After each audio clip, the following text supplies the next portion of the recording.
अस्सलाम वालेकुम, welcome to IAS world. कैसे हैं आप लोग? उम्मीद करता हूं खैरियत से होंगे। जैसा कि हमने अपनी लास्ट वीडियो में देखा था कि बीआर टैग क्या होता है और कमेंट्स को हम अपने एचटीएमएल के कोड में किस तरह से यूज़ कर सकते हैं। उससे पहले हमने पी टैग और प्री टैग की बात की थी, उसमें क्या डिफरेंस है, और उससे पहले हमने हेडिंग टैग की बात की थी, और उससे पहले हमने जाना था कि एक वेबसाइट को सीखने के लिए, वेबसाइट बनाने के लिए आपको किन चीज़ों का पता होना ज़रूरी है। अगर आप ये सारी की सारी वीडियोज़ देखना चाहते हैं तो डिस्क्रिप्शन में आपको लिंक मिल जाएगा, नहीं तो चैनल पर पूरी प्लेलिस्ट में इन चीज़ों को साथ साथ रखा जा रहा है। आप प्लेलिस्ट को भी चेक करके सारी वीडियोज़ को देख सकते हैं। आज की इस वीडियो में हम जानने वाले हैं कि फॉर्मेटिंग क्या होती है। टेक्स्ट फॉर्मेटिंग को हम समझने वाले हैं। बेसिकली इसके अंदर बोल्ड है, इटैलिक है, अंडरलाइन है, सबस्क्रिप्ट है, सुपरस्क्रिप्ट है, स्ट्राइक थ्रू है, मार्क है, ये सब कुछ क्या होता है आज की इस वीडियो में हम सीखने वाले हैं। और इनको कौन से टैग यूज़ करके, इनको हम अपने HTML कोड के अंदर कौन से टैग यूज़ करके अपनी वेबसाइट पर शो करवा सकते हैं। तो ये सब कुछ अगर आप जानना चाहते हैं तो आज की वीडियो को लाजमी एंड तक देखिए। ये मैंने यहाँ पर एक कोड लिख के रख लिया है। अगर आप जानना चाहते हैं कि ये कोड कैसे लिखा जाएगा और इसका क्या मकसद है, क्यों लिखते हैं, तो आप पुरानी वीडियोस को देख सकते हैं। तो सबसे पहले यहाँ पर मैंने लिख रखा है पी टैग के अंदर, hello my name is Mohammad Muzammil Khan. अब हमें करना क्या है, हमें इसको पहले सेव कर लेना है फाइल को। मैं इस फाइल को सेव करने वाला हूँ। फाइल में गए, हम सेव एज में गए। आप कोई भी नाम देकर सेव कर सकते हैं, मैं नाम यही रहने देता हूं, और इसको एंड में HTML लिखकर हम सेव करने वाले हैं। HTML ये सारा कुछ पुरानी वीडियोस में डिटेल से बता चुका हूं, आप पुरानी वीडियोस को देख सकते हैं। अब यहां पर मेरे पास ये आ चुका है। अब यहां पर अगर आप गौर से देखें तो आपको यहां पर लिखा हुआ मिल रहा है, hello my name is Mohammad Muzammil Khan. ठीक है, तो अब मैं क्या करने जा रहा हूँ, मैं इस कोड के अंदर थोड़ी सी चेंजिंग करने जा रहा हूँ। तो इसको मैं थोड़ा बड़ा कर लेता हूं ताकि आपको वाज़ह तौर पर नजर आए।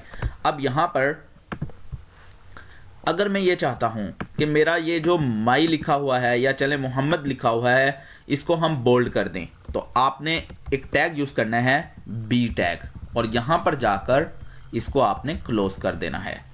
बस इतना सा काम आपने करना है, इसको सेव करना है। अब मैं यहां जाता हूं और कंट्रोल R, तो आप देखें यहां पर मोहम्मद बोल्ड हो चुका है।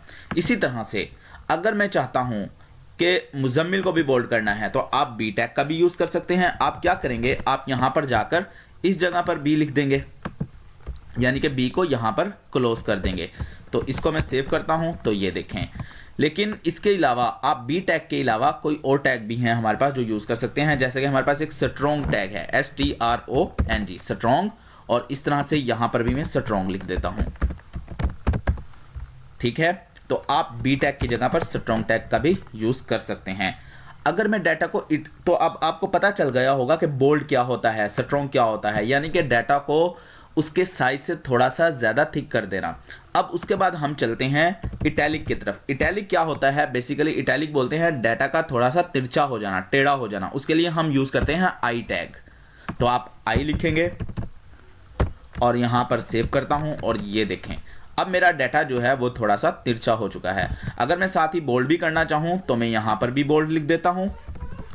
इस जगह पर जाकर मैंने बोल्ड लिखा, और सेम इसी तरह से यहां पर भी मैं बोल्ड लिख दूंगा। तो अब क्या होगा कि मेरा डाटा इटैलिक भी होगा, और बी टैग का मैंने यूज किया है, तो मेरा डाटा यहां पर इटैलिक भी होने वाला है और बोल्ड भी होने वाला है। तो ये देखें, आपको यहां से उम्मीद है बात की समझ आ जाएगी। तो अब मैं यहाँ जाता हूँ, कंट्रोल R। अगर ये नहीं हो रहा तो इसके अंदर कोई ना कोई रीज़न, ये देखें यहाँ पर मैंने B को क्लोज कर दिया जबकि मुझे B को स्टार्ट करना था, सिर्फ एक ये रीज़न थी। तो अब मैं यहाँ जाता हूँ और आप ये देखें डाटा बोल्ड भी है, इटैलिक भी है। इसी तरह से इटैलिक के लिए आप और भी काम कर सकते हैं, VAR का यूज़ कर सकते हैं। आप VAR यहाँ यूज़ किया है तो यहाँ पर भी VAR आएगा। ठीक है, INS का यूज़ कर सकते हैं, INS नहीं सॉरी DFN। तो INS क्या करता है वो भी बताने वाला हूं मैं आपको। DFN का यूज कर सकते हैं, VAR का यूज कर सकते हैं, और I का यूज कर सकते हैं डाटा को इटैलिक करने के लिए। तो मैं यहां से ये दोनों टैग हटा देता हूं और डाटा को बिल्कुल सिंपल रखता हूं अभी के लिए। तो मैं कंट्रोल S करता हूं और यहां जाके कंट्रोल R करता हूं। डाटा बिल्कुल सिंपल हो चुका है पीछे। अब अगर मैं चाहता हूं डाटा को अंडरलाइन कर दूं तो मैं टैग यूज करूंगा U, और जिस जगह पर जाकर मैं U टैग यूज करूंगा, ये देखें यहां पर मैंने U टैग को स्टार्ट किया और यहां क्लोज कर दिया। अब मैं कंट्रोल R करूंगा तो जितने डाटा पर मैंने किया था वो डाटा अंडरलाइन हो चुका है। अगर मैं चाहता हूं मेरा ये सारा डाटा अंडरलाइन हो जाए तो सिंपली मुझे क्या करना है, इस जगह पर जाकर U का यूज कर सकता हूं मैं। ये देखें यहां पर मैंने U टैग लिखा इसी तरह से यहाँ पर आप बोल्ड और इटैलिक का भी यूज़ कर सकते हैं। ये देखें, और अब डाटा सारा का सारा अंडरलाइन हो चुका है। आप इसकी जगह पर INS का भी यूज़ कर सकते हैं, INS और INS, तब भी हमारा डाटा जो है वो अंडरलाइन रहेगा। तो अंडरलाइन के लिए आपने देखा U टैग और INS, इटैलिक के लिए DFN, VAR और I, इसी तरह से बोल्ड के लिए B और स्ट्रॉन्ग। अब हम देख लेते हैं, अगर हमें अपने डाटा को संभाल करना हो तो हम डाटा को संभाल करने के लिए, यानी कि थोड़ा सा डाटा को छोटा करने के लिए क्या यूज़ करने वाले हैं। जैसा कि मैंने संभाल बोला तो संभाल ही यूज़ करेंगे। यहाँ पर मैं लिख देता हूँ, इस जगह पर जाकर S, लेकिन टैग के अंदर लिखेंगे SMALL संभाल, और माई नेम इज़ तक हम इसको संभाल करने वाले हैं। यहाँ पर मैं लिख देता हूँ संभाल, कंट्रोल S करूँगा, और ये देखें यहाँ पर अगर आप गौर से देखें हेलो तो ठीक है, लेकिन माई नेम इज़ आपको थोड़ा बाकी टेक्स्ट से छोटा नज़र आ रहा है। जैसे कि मैं यहाँ से जाकर ये खान लिखा है, इसको भी संभाल कर देते हैं, फिर आपको और बेहतर समझ आ जाएगी। यहाँ गया और यहाँ जाकर मैंने इसको संभाल कर दिया। तो अब अगर आप देखें, खान भी थोड़ा आपको छोटा होकर दिखाई देगा। तो समझ आ गई होगी आपको कि संभाल का टैग कैसे यूज़ करते हैं और क्यों यूज़ करते हैं। इसके अलावा हमारे पास एक टैग होता है मार्क।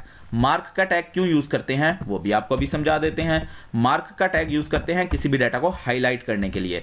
मैं चाहता हूं मेरा डाटा इतना हाईलाइट हो जाए तो मैं यहां पर मार्क का यूज़ करने वाला हूं, कंट्रोल S और कंट्रोल R। तो देखें, जितने डाटा को मैंने मार्क करना था उससे के स्टार्ट में और उसके एंड में मैंने मार्क का एट्रीब्यूट यूज़ किया और मैंने डाटा को हाईलाइट कर लिया। उम्मीद करता हूं आपको समझ आ रही होगी।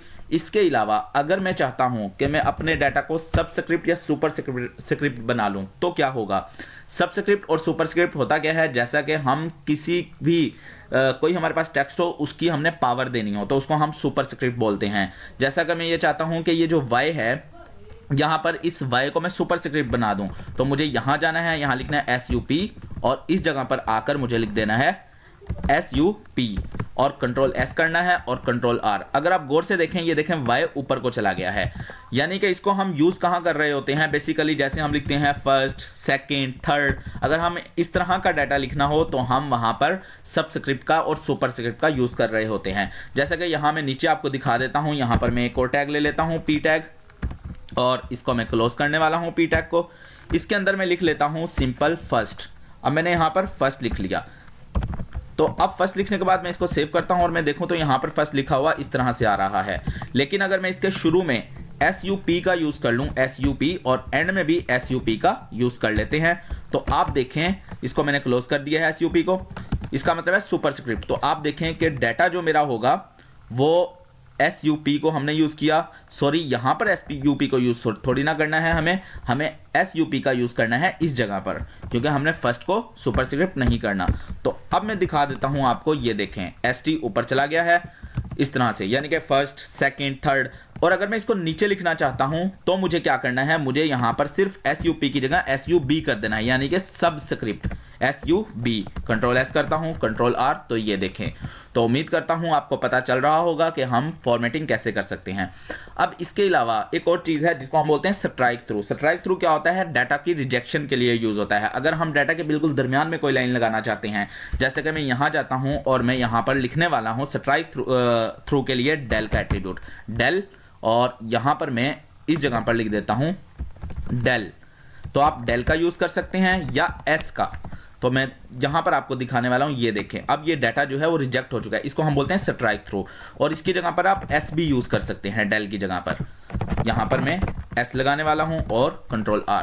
तो आप देखें S टैग का यूज़ करें या डेल टैग का यूज़ करें तो डाटा हमारा स्ट्राइक थ्रू हो जाएगा। तो उम्मीद करता हूँ आज की वीडियो में आप लोगों ने टेक्स्ट फॉर्मेटिंग को अच्छे से समझा होगा, आपको पता चल गया होगा कि हम कौन कौन से टैग यूज़ करते हैं डाटा को बोल्ड करने के लिए, इटैलिक करने के लिए, अंडरलाइन करने के लिए, सबस्क्रिप्ट करने के लिए, सुपर स्क्रिप्ट करने के लिए, स्ट्राइक थ्रू करने के लिए, डाटा को संभाल करने के लिए, डाटा को हाईलाइट करने के लिए। हम ये सारे टैग किस तरह से यूज़ कर सकते हैं और इनका काम क्या होता है ये मैंने आपको साथ साथ दिखा भी दिया है।